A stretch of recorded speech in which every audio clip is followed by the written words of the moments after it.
सूफी कहते हैं कि यदि तुम पूरी तरह से प्रत्येक चीज का त्याग करना चाहते हो तो पहले अपने ज्ञान का त्याग करो। यही सबसे महान साहस है, क्योंकि जब तुम ज्ञान छोड़ते हो तो अहंकार मिटना शुरू हो जाता है। अहंकार अपने आप मरने लगता है, वह रह ही नहीं सकता। जिस क्षण तुम कहते हो कि मैं नहीं जानता, क्या तुमने उस क्षण की निर्दोषता का कभी अनुभव किया है? क्या तुमने उस क्षण के मौन को महसूस किया है? जब तुम इन शब्दों का उच्चारण करते हो कि मैं नहीं जानता, तो यह एक मनुष्य द्वारा कहे गए महानतम वक्तव्यों में से एक होता है, और यह तो बस शुरुआत है। सूफी धर्म में उठाए जाने वाला पहला कदम यही जानना है कि तुम कुछ नहीं जानते, और यह केवल मात्र एक विचार ही नहीं होना चाहिए, यह एक जीवंत अनुभव होना चाहिए। तुम्हें इसे कहना ही नहीं चाहिए, यह तुम्हारे होठों पर ही नहीं होना चाहिए, वह गहरे में तुम्हारे हृदय में उतर जाना चाहिए। तुम्हें बहुत दृढ़ता से ऐसे अनुभव करना चाहिए कि मैं कुछ नहीं जानता। और वैसे भी तुम क्या जानते हो? क्या तुम परमात्मा को जानते हो? क्या तुम सत्य को जानते हो? क्या तुम मृत्यु के बारे में कोई भी बात जानते हो? क्या तुम जीवन के बारे में कुछ भी नहीं जानते? हाँ, परमात्मा तुम्हारे अंदर है और वह बिल्कुल प्रारंभ से ही है, लेकिन तुमने अभी तक उससे कोई पहचान नहीं बनाई। और सत्य तो हर जगह है, तुम चारों ओर सत्य से ही घिरे हुए हो। तुम सत्य के सागर में ही रहते हो, लेकिन तुम उसके विचार कुछ भी नहीं जानते। तुम सच में सत्य के बारे में उतने ही अज्ञानी हो जैसे मछली सागर में रहते हुए उसके बारे में कुछ नहीं जानती, लेकिन तुम यह सोचते चले जाते हो कि तुम जानते हो, क्योंकि तुमने एक पुस्तक पढ़ी है, क्योंकि तुम कुरान, गीता या बाइबल का पाठ कर सकते हो।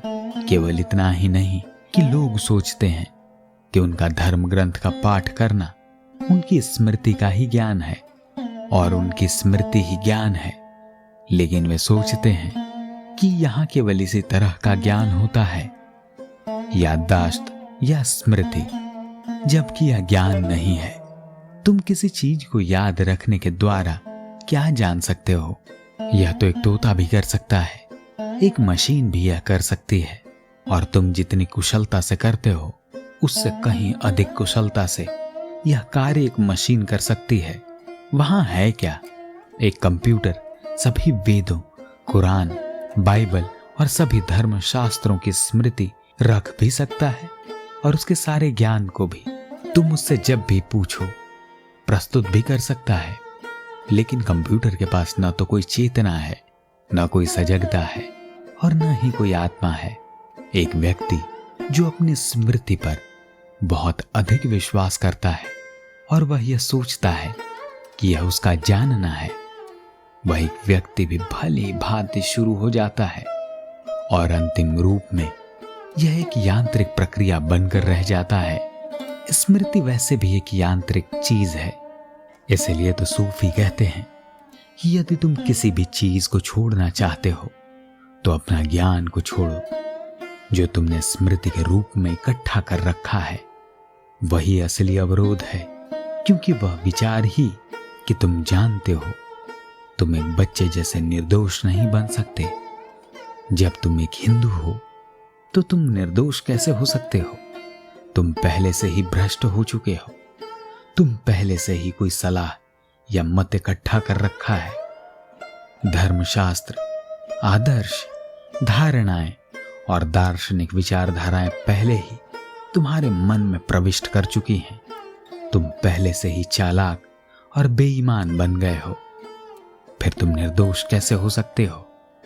जब एक बच्चा जन्म लेता है और पहली बार अपनी आंखें खोलता है, तो क्या वह ईसाई अथवा मुसलमान या हिंदू होता है? वे आंखें प्रामाणिक आंखें होती है। शीघ्र ही धूल उन पर जमना शुरू हो जाती है। शीघ्र ही बच्चे के निर्दोष अवचेतन में हम अपने विचार फेंकने शुरू कर देते हैं। शीघ्र ही दर्पण पर बहुत धूल और कूड़ा करकट इकट्ठा हो जाता है और वह सत्य को यथावत प्रतिबिंबित न कर सकेगा। इस कूड़े करकट को साफ करना है, स्मृति का प्रयोग करना चाहिए। मैं यह नहीं कह रहा कि तुम अपनी स्मृति को मिटा दो, मैं तो केवल उसके साथ जोड़े गए जो तुम्हारा आत्मीय संबंध है उसको छोड़ने के लिए कहता हूं। आशा करता हूं कि ओशो का यह विचार आपको पसंद आया होगा। अगर विचार पसंद आया हो तो चैनल को सब्सक्राइब करना न भूलें। धन्यवाद।